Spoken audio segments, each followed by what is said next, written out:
दोस्तों नमस्कार। आज हम लोग चर्चा करेंगे वैदिक काल में शिक्षा व्यवस्था पर कि वैदिक काल में शिक्षा व्यवस्था किस प्रकार से चलती थी। तो आज का हमारा टॉपिक होगा वैदिक काल में शिक्षा व्यवस्था या शिक्षा प्रणाली।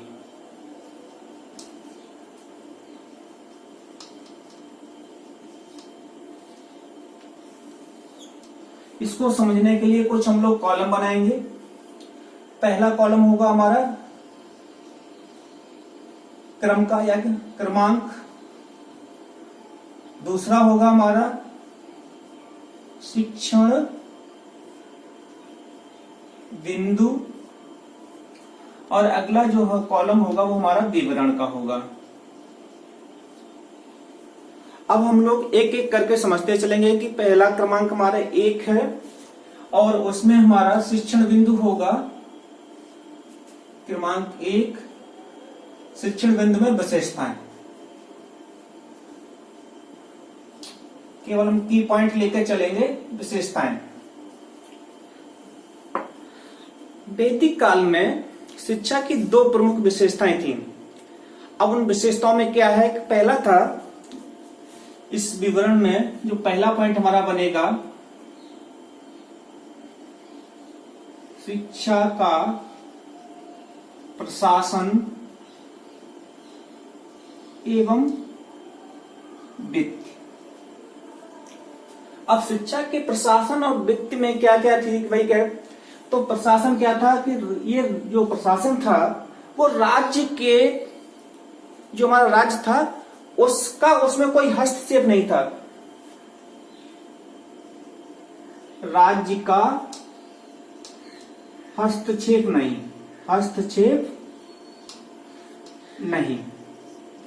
राज्य का हस्तक्षेप नहीं।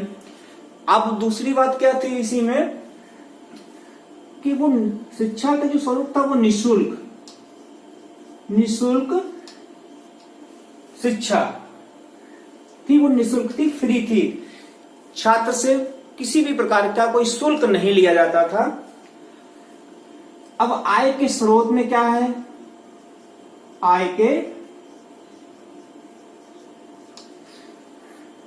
अब यहां पे हमें ये देखना है कि जब शिक्षा फ्री थी, निःशुल्क थी, तो जो गुरु लोग होते थे या हमारे जो गुरुकुल होते थे तो उनका खर्चा कैसे चलता था? तो उसमें क्या है, अब हम आय के स्रोत देखें तो आय के स्रोत में क्या है कि जो गुरुकुल हुआ करते थे उनको दान मिलता था, दक्षिणा मिलती थी और भिक्षा। तो 3 काम यहां पर हम देखेंगे। इसमें पहला हो गया दान, दक्षिणा, भिक्षा। तो इनसे जो गुरुकुल की शिक्षा व्यवस्था का जो पूरा वित्त का कार्यक्रम था वो संपादित होता था। इससे या हम सरल शब्दों में कह सकते हैं कि दान, दक्षिणा और भिक्षा से गुरुकुल का खर्चा निकलता था। दूसरी बात, अब यहाँ पे हम एक पंक्ति हमारा ये कंप्लीट हो गया कि भाई शिक्षा का प्रशासन एवं वित्त क्या था। अब दूसरे में हमें ये देखना है कि शिक्षा का संगठन क्या था? शिक्षा का संगठन, ठीक है, या स्वरूप। अब शिक्षा का जो संगठन या स्वरूप था उसमें देख लें तो 2 प्रकार की शिक्षा प्रचलित थी। एक थी प्राथमिक, ठीक है, और उच्च। प्राथमिक की जगह पे जो वर्ड है वो एलिमेंट्री ज्यादा सुइटेबल है, प्रारंभिक। अब 2 चीजें हमारी कंप्लीट हो गई कि भाई शिक्षा की व्यवस्था में हमने देख लिया है कि जो शिक्षा का प्रशासन और वित्त, तो प्रशासन और वित्त में ये कंफर्म हो गया हमारा कि शिक्षा राज्य के हस्तक्षेप से मुक्त थी। दूसरा, शिक्षा निःशुल्क थी। तीसरा, जो शिक्षा है उसका जो स्रोत था दान, दक्षिणा और भिक्षा। और शिक्षा के स्वरूप में 2 चीजें आ गई कि प्राथमिक शिक्षा या प्रारंभिक शिक्षा और दूसरी उच्च शिक्षा। अब बात आती है दूसरा बिंदु हमारा हो गया उद्देश्य।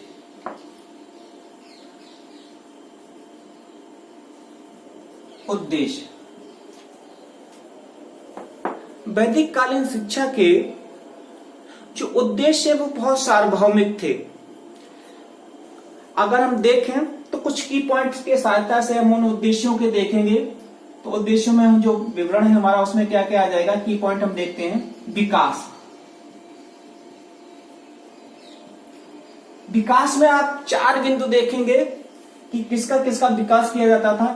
पहला विकास था ज्ञान का, ज्ञान का विकास हो गया। दूसरा किसका था, आध्यात्मिक, आध्यात्मिक। और किसका विकास था, नैतिक, आध्यात्मिक, नैतिक और चारित्रिक। इन 4 विकासों पर ध्यान दिया जाता था। कहने का आशा है कि ज्ञान का विकास करना, आध्यात्मिक विकास करना, नैतिक विकास करना और चारित्रिक विकास करना। अब इसी में जो हमारा दूसरा की पॉइंट है विवरण में कि संरक्षण और संवर्धन, संरक्षण और संवर्धन। अब इसमें 2 पॉइंट आ गए भाई। एक क्या है कि जो मुख्यतः स्वास्थ्य का, स्वास्थ्य का संरक्षण और संवर्धन। और अगला क्या था, इसी में एक था संस्कृति का। तो संरक्षण और संवर्धन में 2 हमारे पॉइंट आ गए हैं कि स्वास्थ्य का संरक्षण और संवर्धन करना और संस्कृति का संरक्षण और संवर्धन करना। अब एक और इसी में पॉइंट हमारा की पॉइंट है प्राप्ति। प्राप्ति, तो जो प्राप्ति हमको करनी थी वो मोक्ष की, मोक्ष की प्राप्ति। ठीक है। अब इसमें एक और हमारा जो की पॉइंट है वो है पालन, सामाजिक एवं राष्ट्रीय कर्तव्यों का पालन। सामाजिक एवं राष्ट्रीय कर्तव्यों का पालन करना था। अब इसी में और क्या है कि भाई हमको शिक्षा किसकी मिलती थी। ठीक है। अब अगला इसमें की पॉइंट है शिक्षा, जीविकोपार्जन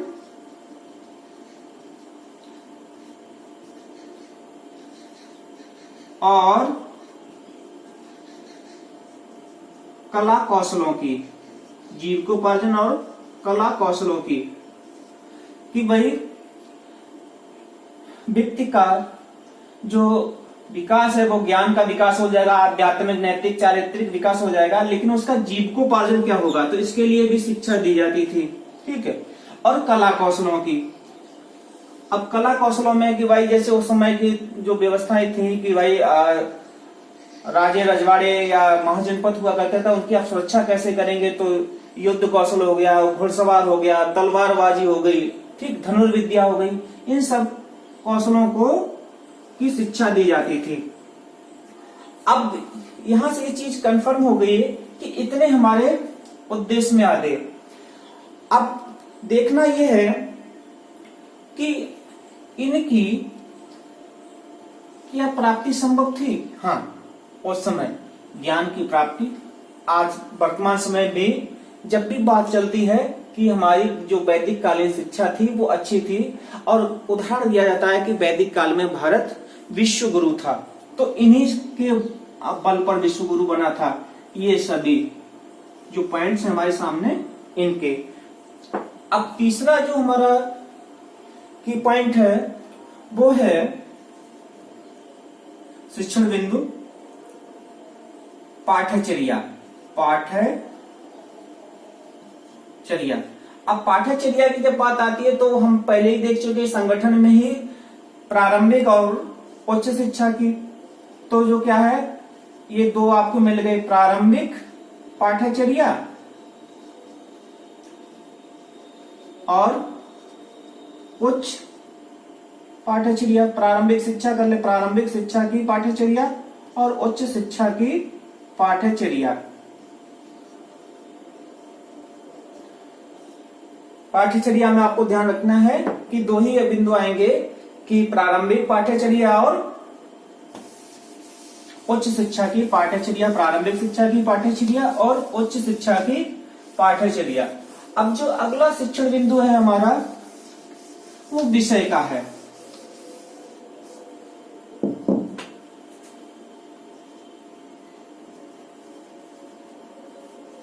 विषय, विषय में 6 विषय प्रमुख थे। कौन कौन से थे?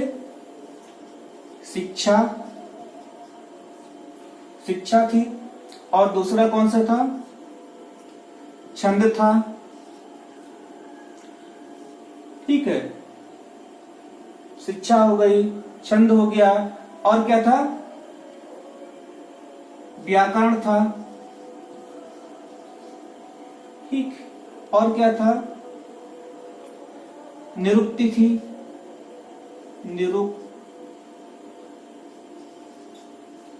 और क्या था? ज्योतिषी था, ज्योतिष, और क्या था? कल्प। अब यहां पे देखना ये जरूरी है कि शिक्षा में किस किस की शिक्षा दी जाती थी। तो शिक्षा में दर्शन, जो चतुष्पदी थी उसकी शिक्षा दी जाती थी। दर्शन, पुराण, व्याकरण, राजनियम आदि की शिक्षा दी जाती थी। राजनियम, छंद से आशय क्या है? जो छंद था उस समय की जो शिक्षा थी वो पद्य रूप में थी, तो उसके लिए कि छंदों का निर्माण किया गया था। जो छंद है उनकी बात। अब व्याकरण, तो जो ऊपर का जो शिक्षा जिनकी दी जा रही थी उसका व्याकरण क्या होगा, ग्रामर क्या हो, ग्रामर की बात की जाती थी, ठीक है। अब निरुक्ति, बहुत ही महत्वपूर्ण शब्द निरुक्त। निरुक्त का जो आशय था निरुक्त से कि शब्दों की व्याख्या, शब्दों की व्याख्या, कि शब्दों की व्याख्या किस तरीके से की जाएगी, शब्दों की व्याख्या। ज्योतिष भी उस समय का एक महत्वपूर्ण विषय था। ज्योतिषी से हम बहुत सी जो खगोलीय घटना है वो व्यक्ति के संदर्भ से, व्यक्ति के जो भविष्य से संदर्भित घटनाएं हैं उनका अध्ययन किया जाता था। कल्प, ठीक है, तो यहां पर लिख सकते हैं ये खगोलीय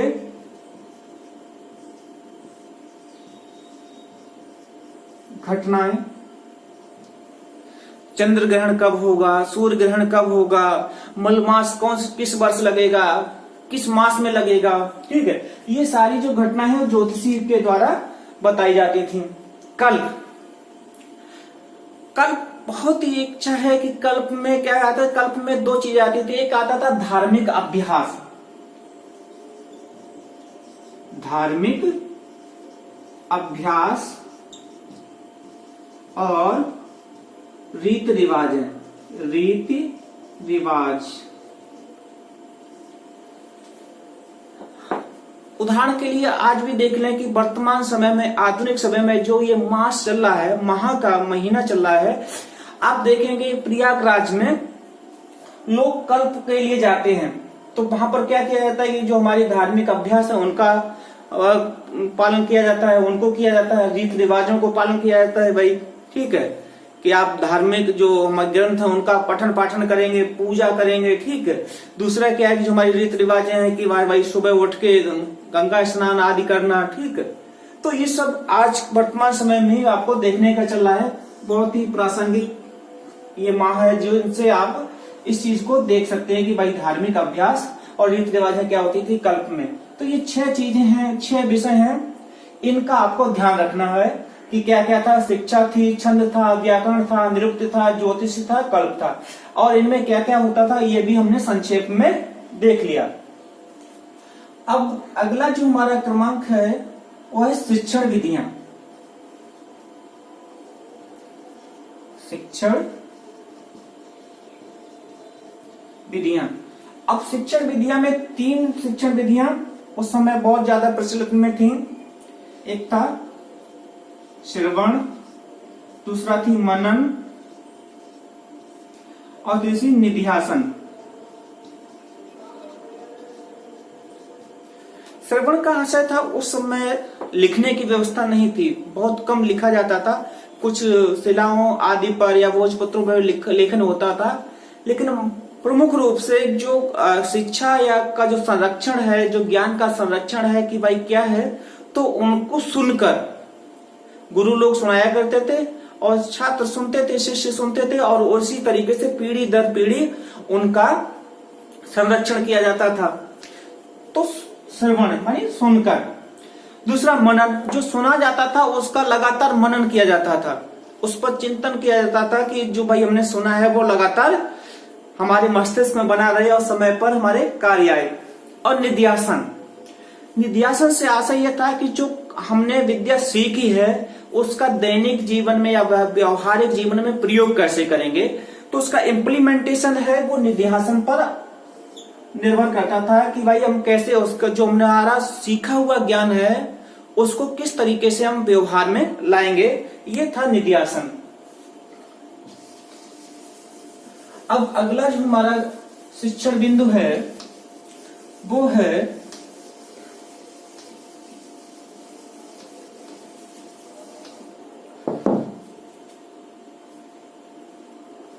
ठीक 6 से हमारा अब इसमें देखना है हमारे संस्कार।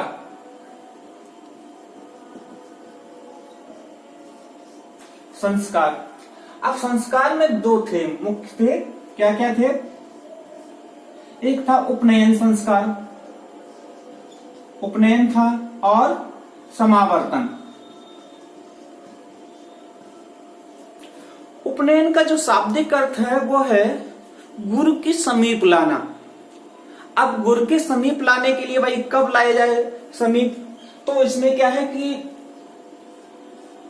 उस समय हमारे 4 मतलब वर्ण व्यवस्था में 4 ठीक है वर्ण थे, ब्राह्मण, क्षत्रिय, वैश्य और शूद्र।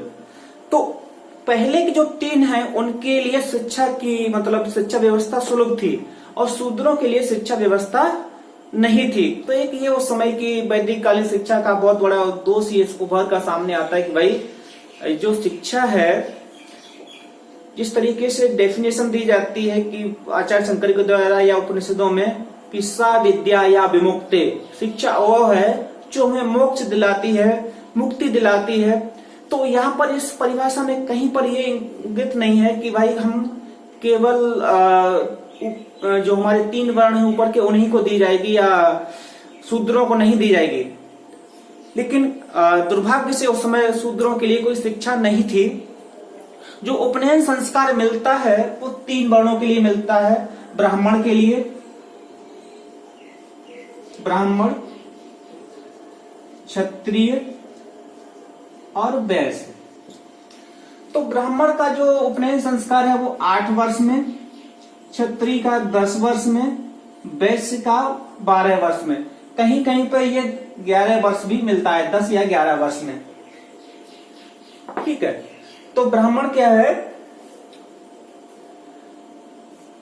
8 वर्ष में उसका उपनयन संस्कार होगा, क्षत्रियों का 10 या 11 वर्ष में उपनयन संस्कार होगा।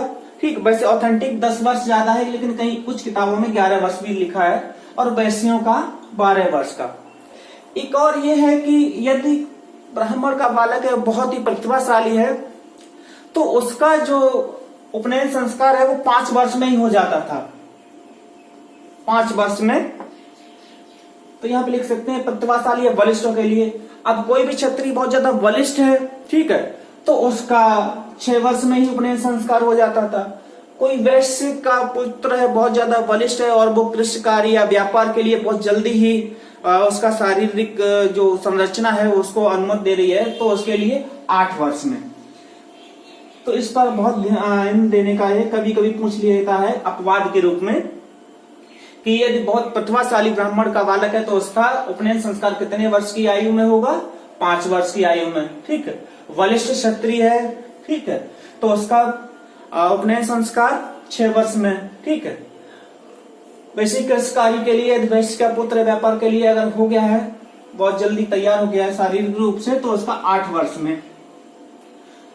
अब बात ये आती है कि भाई आप समावर्तन कब होगा? ठीक है, तो समावर्तन में हम देखते हैं कि समावर्तन जब ये जो बालक हैं इनकी जब शिक्षा पूर्ण हो जाती थी, जब ये अपने घर को लौट के आते थे, तो उस समय क्या है, समावर्तन संस्कार किया जाता था। समावर्तन को एक तरीके से और हम आधुनिक समय में इस संस्कार को ये कह सकते हैं समावर्तन अवलिक दीक्षांत समारोह। दीक्षांत समारोह। एक और अर्थ समावर्तन का यह होता है कि घर वापस आना। दूसरा यूं भी कह सकते हैं कि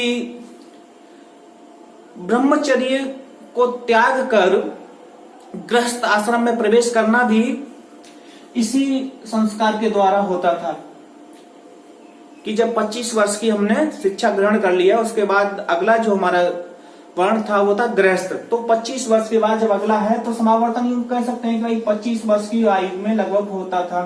ठीक है, लेकिन ये अलग अलग है।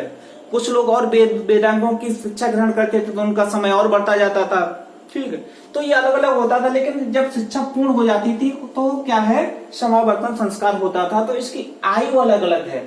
ठीक है, आगे हम लोग अभी चर्चा करेंगे कि क्या है। ठीक है, अब अगला जो बिंदु हमारा हो गया वो हो गया शिक्षण संस्थान। शिक्षण संस्थान। तो इसमें एक हुआ करता था टोल। टोल ऐसे शिक्षण संस्थान होते थे जिनमें भाषा और साहित्य की उच्च शिक्षा दी जाती थी। याद रखना है कि इसकी भाषा और साहित्य, भाषा और साहित्य की उच्च शिक्षा दी जाती थी। टोल के बाद हो गया घटिका। ठीक, अब घटिका में भाषा, साहित्य, धर्म, दर्शन, पुराण, नैतिक आदि का विशेष ज्ञान कराया जाता था। ठीक है, तो ये कह सकते हैं इनकी उच्च शिक्षा। और भाषा, साहित्य, धर्म दर्शन का विशेष ज्ञान, स्पेसिफिक नॉलेज यहाँ पे दी जाती थी का विशेष। और अगला होता था चरण। अगला जो संस्थान होता था चरण।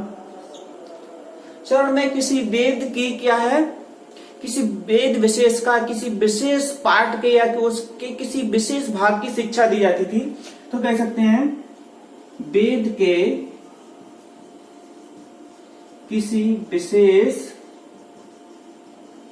अंग की शिक्षा दी जाती, अंग की शिक्षा।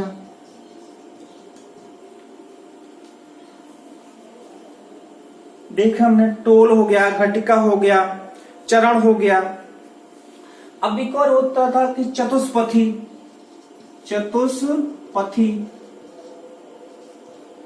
चतुष्पथी में 4 चीजों की शिक्षा दी जाती थी। दर्शन, पुराण, व्याकरण और राजनियम।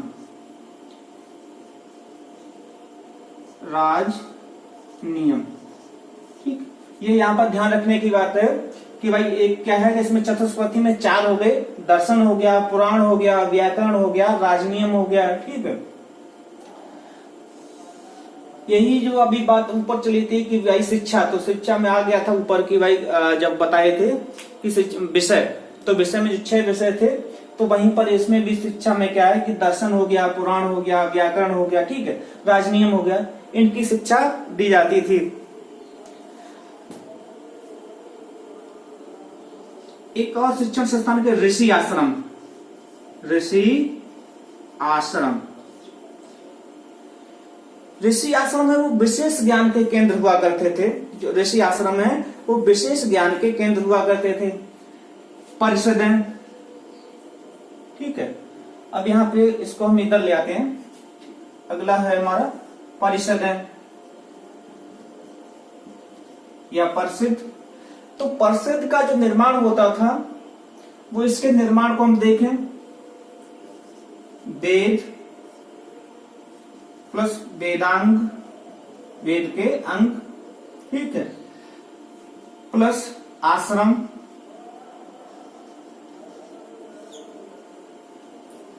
अब देखें परिषद में कुल 10 सदस्य हुआ करते थे।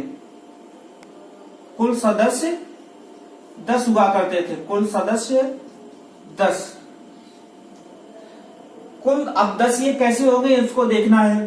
तो वेद 4 हमारे वेद होते हैं, तो 4 यहां से एक एक वेद का सदस्य, सभी जो ज्ञाता है, ठीक है,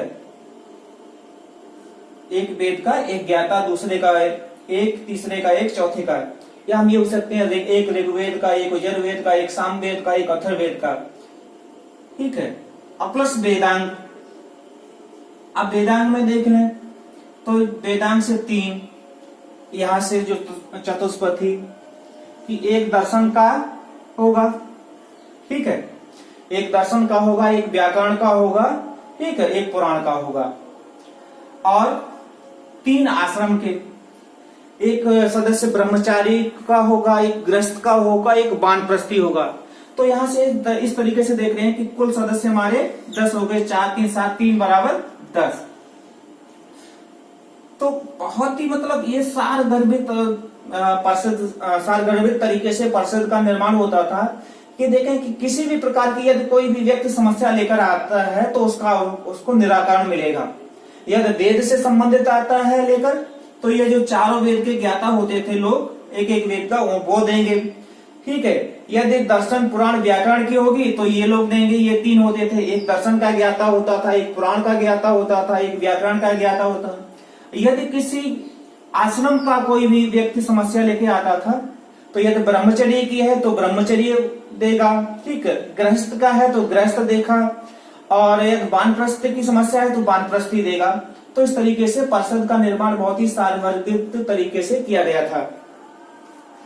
अब आगे चलते हैं 8वां। 8वें में क्या है कि शिक्षण सत्र कि जो शिक्षण सत्र है वो कब से कब तक चला करता था। शिक्षण सत्र क्या है? शिक्षण सत्र, जो शिक्षण सत्र है वो श्रावण या जो सावन है, श्रावण मास की पूर्णिमा से प्रारंभ होता था। श्रावण